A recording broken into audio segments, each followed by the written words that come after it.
Welcome to the Whole Story podcast. This podcast series is focused on inspiring sustainability in agriculture, using the framework of the United Nations Sustainable Development Goals, also known as the SDGs. Each week, our guests are invited to share their story and leave us with some practical tips for sustainability on farms.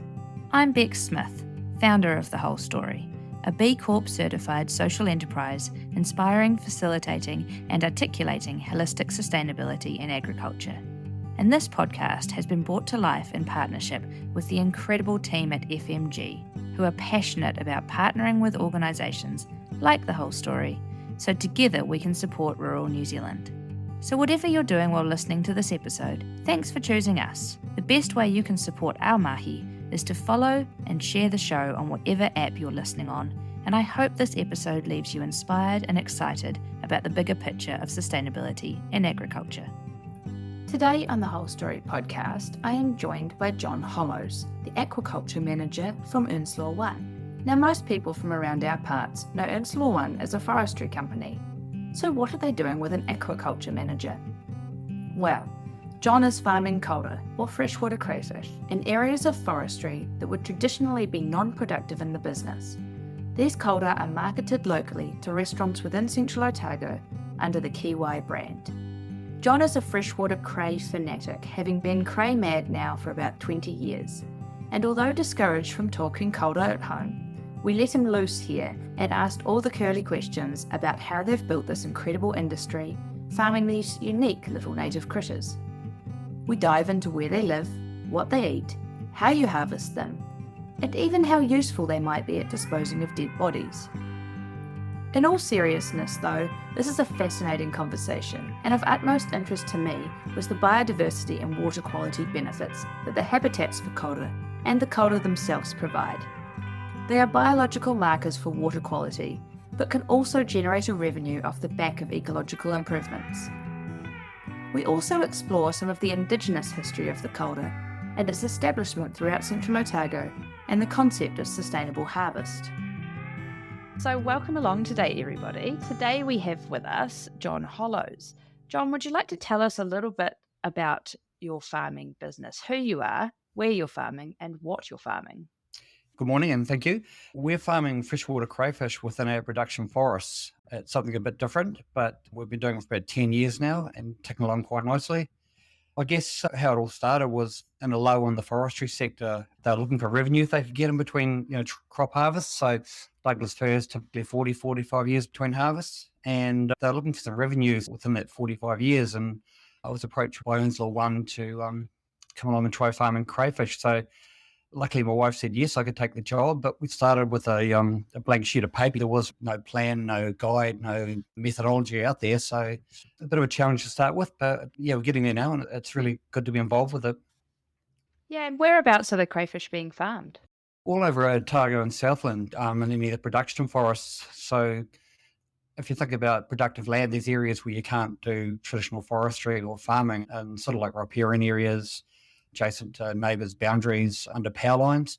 So it's termed non-productive land, but you can do some ponds in there and farm kōura. So it's sort of a win-win for the business, added production and land that otherwise be non-productive. Such a cool story and such a fascinating species to be farming. Have you got any idea of kind of the population of kōura you've got within the production system?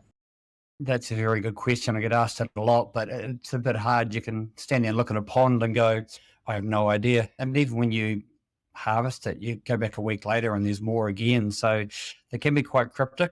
We are getting better at catching them, but yeah, some days it's a bit of a mystery, particularly on cold days, because they don't go into hibernation, but sort of like torpor, they just sort of, like a teenage boy really, hard to get going in the morning. They just sort of stay in bed all day and don't get up. But, in the summer when it's warm, it can be like trying to catch a Ferrari. They're quick and quite aggressive as well. We've all lost a bit of blood along the way from the crayfish. I have so many questions. This is just a fascinating topic. I guess the first one is actually how or what made Ernslaw One decide to go into kōura in the first place? Yeah, it's back to that sort of window in between tree harvest, 40, 45 years, where there's no revenue coming in from the trees. So you're looking at other possibilities. And Ernslaw has been pretty innovative. They've tried things like ginseng and kōura and a whole range of things. But kōura is one that sort of showed the most potential and they're sort of stuck with over time. And you touched on there about the harvesting. I'm definitely going off my normal train of questioning, but I'm just really interested because most people wouldn't know actually how you go about harvesting the kōura. How do you do that? Yeah, so harvesting kōura is just something you never get sick of. There's always something exciting about catching crayfish. So pretty fortunate with that regard. Every day you're happy to get out of bed, so you're sort of in the right space. But we typically net them. You can wade around the pond with the hand net, and when they flick up in the water, you can catch them, or you can sort of set a net like a pike net to catch them. Yeah, it can be challenging depending on the weather conditions. We've been out harvesting in the snow. We've had other days pass out from heat exhaustion, but it can be challenging as an art to catching crayfish. There sure is. I don't think anyone who does it frequently, and whether it be the kōura or the ocean varieties, that would argue with that. There is an art to it. Also, just getting curious as well, what is the market like for the kōura that you're supplying into? Are you doing direct-to-consumer sales there? Do you have to supply on a regular basis? The market is absolutely massive. It's one of those products that chefs just love. The story behind them is unbelievable. It's a native species. It tastes good. It's looked good. The story's good. And it tastes a bit like a rock lobster, but the meat's sweeter. It's just like a premium product. The market's massive, and we just can't fill the market with what we're producing. So we are working with other groups, mainly iwi, to encourage them to get into kōura farming and share the technology, because it's pretty hard to develop a market fully if you haven't got the supply. So at the moment, we're pretty much just sending everything into the Central Otago area. That's just a good story about the food miles, a locally grown product. Some of the ponds, straight line, are only about 80 or 90 k's from the restaurant. Something that is key to me in that food story and the sustainability of our food system is how we bring food closer to the consumer. So it's a really cool part of KEEWAI's story. And I think a nice segue then into the next question, which is the work I do at the whole story is based around sustainability, but it means so many different things to different people. What does sustainability mean to you, John? I think sustainability is key for all businesses in the primary production sector going forward, whether it be sheep or beef or dairy or forestry. You've got to be sustainable. And with regard to the kōura, we're trying to obviously increase production, but having no environmental impacts and actually improving the environment as we go along. As a consequence of digging our ponds in the riparian areas, we've created 20, 30, 40 hectares of wetland, which have environmental benefits because it stops any sediment and runoff from the road going into the creeks. So you've got that benefit. It's also good for the native species and the exotics as well. Some nights in the forest, you can't hear yourself think with the amount of frogs we've got. You've got a lot of bird life and vertebrates. So these wetlands are actually, they've got conservation and environmental benefits as well, which sort of just adds to the story. We're farming a product that's got no chemical use, no artificial feeding, no water takes, no discharge. And it's almost a benefit to the forestry too, because crayfish are quite susceptible to sediment and chemical use. So if you can farm them in your forestry, you're sort of on the right side of the ledger environmentally. And we've actually got an award from Environment Southland for what we're doing. And not too many forestry companies get environmental awards. So it just ticks all the boxes, and something I'm quite proud of too, because, environmental awards don't come along from councils very often. And I think that's such a key part of the story, is that the kōura are a health indicator of the forestry. And I think that's a really great opportunity to use a natural biological marker there. Are you measuring the biodiversity, both flora and fauna impacts of the kōura farming? We record internally, any sightings like obviously the frogs. And because of the bird life, we're getting a lot more falcons floating around, which are absolutely exciting to watch. Just quiet day, and next minute this falcon comes whizzing over and just absolutely smashes the bird beside you. We're recording all that, and we've probably been a bit slack in publicising the biodiversity gains we've got in the forest, but they are significant. Visitors are always sort of blown away by what's in the forest, and also as a consequence, we're getting a lot of university students coming along and doing research in and around the kōura ponds and wetlands and that, and it's always exciting to do research with young minds, just sort of also educate that, primary sector is not all about vandalism. There's some really good stuff going on in there. So I guess a little bit more personally then, what's your story or your journey to getting to where you've got to now? Yeah, it's not what you call the usual story. I was asked to leave school quite early, and it actually started in Malawi, as you'd expect for the story. Sitting on the beach, just watching the sun come up and getting a tan, and an American fish biologist asked me to help him row a boat and count fish in Lake Malawi, and I didn't have a lot on, so I was doing that, and after a few days, I said, "Man, do you get paid for this? Because it doesn't really seem like work to me." And he says, "Yeah, all you got to do is go to university." So I changed my ticket. I didn't go back to London. I didn't bring any of my gear from London home. We're still in the flat. I don't know where it is now. And I changed my whole direction in life. So instead of going back to the meatworks in London, I'd come to Dunedin and went to university. So it was just a random meeting in Africa that changed the whole direction of life. And when I was doing my zoology degree, I found these freshwater crayfish, and I was just fascinated by them. And it's turned into a job, which is pretty cool. That is pretty cool. I think, what is it they say, that if you love what you do, it never feels like a day of work in your life. It's really important to find the things that you're passionate about. Yeah, totally. And to be fair, there's never a bad day catching crayfish. And I had a few helpers who had snow on their hats and shoulders wanting to go home. And I said, "Oh, just one more hour, one more crayfish." I don't think they quite get the passion. And to be fair, I'm not allowed to talk about crayfish at home anymore because I'm apparently quite obsessed. So I guess then let's dive into what perhaps your funniest story might be relating to farming or agriculture, or aquaculture as it would be.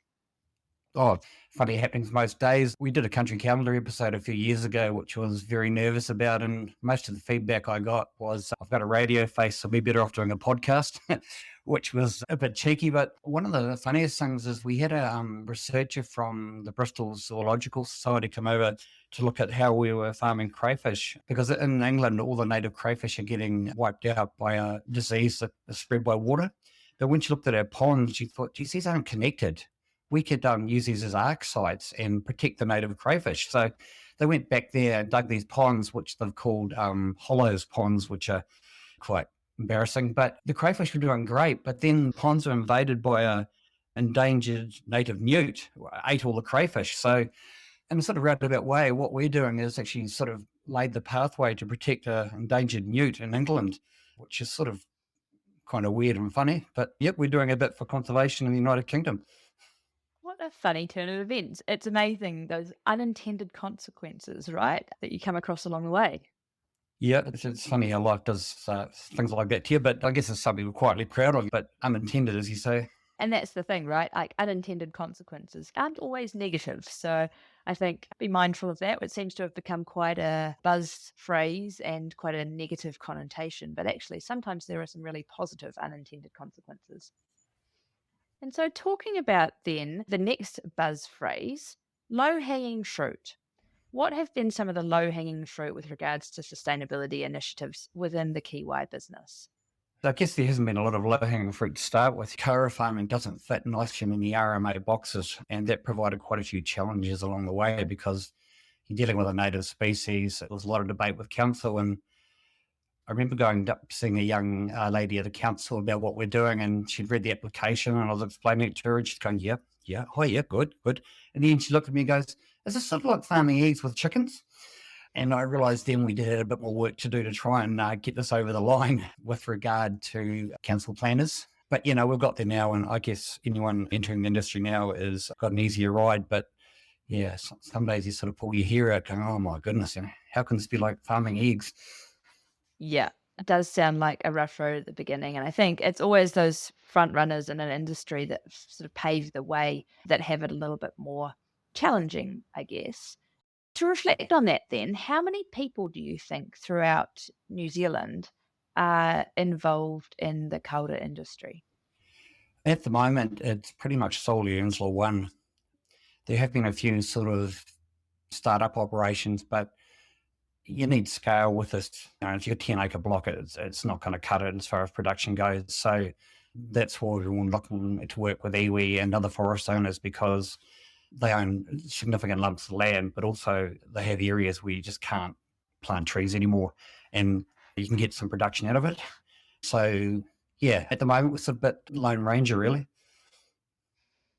And so thinking about that then, what kind of habitat do the kōura like? That's a very good question as well. So that was a very good question right at the start. And I actually spent about a week underwater with a scuba tank in a freshwater pond, just watching crayfish, seeing where they lived, why they lived, trying to figure out what was best for them. The first result was I got pneumonia because it's quite cold in there. But the second thing we found is they pretty much like all water types, provided there's not a lot of sediment and chemical use. And the key thing is refuge. They need places to hide just to make them feel comfortable. Also protects them from predators and things like that. But the more refuge and provide the water quality is good and they'll do fine. They're very adaptable like that. And by refuge, do you mean do they prefer rocks or do they like plants? Or, yeah, what is their preference? Pretty much they'll take what's available, but I guess rocks are good, but they also like overhanging grass like the calyxes on the banks because the plant roots soften the bank, so the crayfish can actually burrow in there and they can just back in there and no predators can take them because they've got their nippers pointing out. But they also feed on the plant roots as well, so it's like living in your refrigerator basically. It's just fairly solid, you're protected and your food source is there. And so that leads me on to another interesting question is what do they eat? They will eat everything. They've got a thing called a gastric mill, so they can filter algae, they can shred plants, they can rip each other to bits, they'll eat flesh, they feed at all trophic levels, and they're quite good for actually cleaning up waterways as well. I did an experiment in a tank with crayfish filled with quite heavily algae water, quite green, and over the space of about 4 or 5 hours, it actually filtered all the green out of the water to make it clear. And quite frighteningly, I cut myself one day and I was dripping. And when you look down, there was a whole line of crayfish coming up the bank of the pond looking for the source of the blood. So you wouldn't want to fall in there for too long because you might not come out. Probably can't say that on the podcast, can I? They might be more effective than pigs at getting rid of bodies. To be fair, I have actually seen a pig that's out on the pond and there wasn't much left of it. And that's, a pig's not a small animal. That is unreal, isn't it? And really interesting to touch on previously as well, the benefits that they bring to that waterway. Just reflecting on that as a farmer, I'm like, so would there be benefits then for some of our waterways or wetlands on farm to actually introduce kōura to those? Yeah, provided the habitat and the water's right, it definitely can't hurt. And just that tank experiment showed they can actually, filter an awful lot out of the water in a short time. I was actually quite surprised. The water was that green, you could barely see the crayfish in the tank. And you come back a while later and you go, it's just getting clearer. And then all of a sudden it's clear and you go, that's quite impressive. That is impressive. One thing that's come into my mind, though, that I guess we'd have to be mindful of is Central Otago is quite a hub for the galaxid species. Would the kōura eat the galaxids? I think they probably would if they got hold of them, but typically where the galaxids live, the kōura aren't. But if you go back a wee while, Central Otago was an absolute goldmine for kōura. They were everywhere. And you've got the traditional iwi trails where they left the coast to come inland for the tuna or the greenstone. And they used to drop kōura in the creeks on the way through so they had a food source coming home. But before mining and water extraction, things like that, there'd be very few water bodies in Central where there weren't kōura. And there are quite a few populations out the back of farms where there's really strong populations, which is good to see. Unfortunately, when humans become overly aware of them, they tend to sort of eat everything. So it's quite nice to have those wee refuges hidden away. And some of the farmers in the Maniototo, for example, are doing a pretty good job, I think, of looking after what's there. Whether they know they're there or not, it's another story, but the creeks are full of them. It is interesting that human nature is to be a little bit gluttonous at times. And when we do find a delicacy like that in our environment, sometimes people can gorge a bit too much. But I think such a wonderful nod there to our cultural heritage, those iwi trails and the source of food and sustenance that were provided along the way and that were sustainably conserved as well by planting the kōura back in the waterways to ensure that there was a population there for the next time through. Like a real nod to Indigenous sustainability values. Yeah, and also I just had another thought too. Like the iwi had quite strict rules around when you could harvest them. You couldn't harvest buried females, so it was sustainable harvest. And if you go back even further, there was an early form of aquaculture and a trade in kōura up in the central North Island. They're actually a currency. So yeah, it's quite neat to link the history with the current and see how it all fits together. Yeah, it's a really effective nod to our cultural heritage and cultural sustainability. I think it's fantastic what you're doing at KEEWAI with Ernslaw One. So I guess the next question then, before I go too far down a rabbit hole, is what's exciting you the most about your farming business over the next 5 years, John? I think what's exciting is, as I said before, we're sort of really the only player in the industry at the moment, but it would be really great to get some other players in the business and getting a decent industry going, get a decent supply. And I'm really enjoying working with iwi because they have a different sort of perspective on time and how to treat environment and that. But I guess most excited about, we've got potential to develop an industry here which just has no environmental effects. It's all positive, and it considers existing land use production and actually add value and also create an environmental checklist. I guess too, from a conservation perspective, the crayfish are locally extinct or threatened all over the show, but within our forests, the populations are secure and strong going forward. So from a conservation point of view or genetic diversity point of view, we're actually doing it. But Yeah, it is all very exciting, and it's really exciting to see an industry growing and thriving and what that could mean from so many different sustainability facets as it grows. Did you know that the whole story was a certified B Corp? Well, we are, but what does that mean? B Corps are businesses that are committed to balancing purpose and profit as a means of being a force for good in the world. But that commitment goes beyond good intentions. The truth is, any business can claim to be sustainable or socially responsible. However, without validation, they're just words. So B Corp certification gives them meaning. It provides visibility into the things that we're doing and the impacts that we're having. B Corp certification is a demanding process that includes the B Impact Assessment that evaluates how our operations and business models impact workers, the community, the environment, and customers. Unlike other certifications, B Corp certification doesn't just evaluate a product, process, or service, it measures the company's entire social and environmental impact. It's the only certification program of its kind, and it uses rigorous assessment framework that lends credibility to companies that achieve it. It gives confidence to the growing number of customers that want to buy and work with purpose-driven brands. So when you're next making a purchasing decision or a brand partnership decision, look for the B in the circle. That way you can know with certainty that the organisation you're dealing with is committed to being a force for good in the world. And so I guess the next question then, what has been some of the best farming advice you've ever received?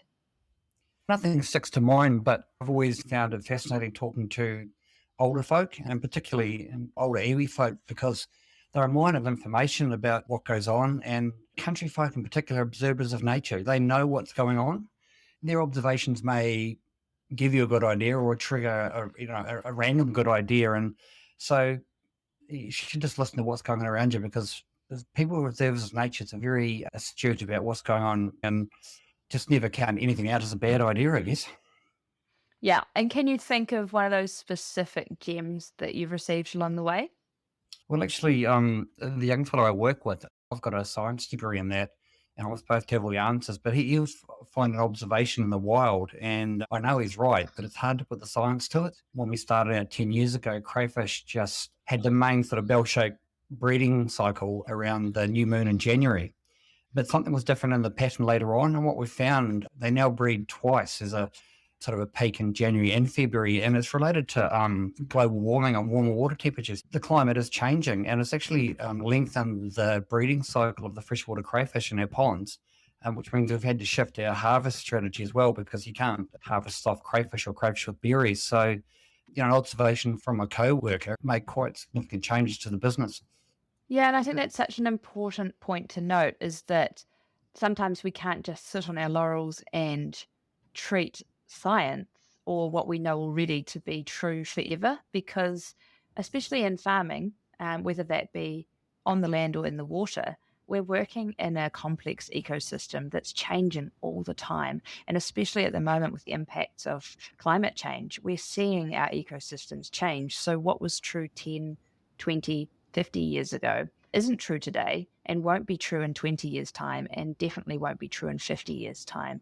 So actually how we adapt to that change and be informed by science, but not tightly held and bound to it. Yeah, 100% agree with that. And farmers they're living in amongst their stock, the land. They know what's happening. They can see the changes. And New Zealand in the past has been pretty innovative about world leaders adapting to change, things like that. So hopefully we're not losing that sort of mindset. Yeah, and that's a beautiful segue then into the next question, which is relating to the fast pace and the never ending list of change that we're seeing in front of us.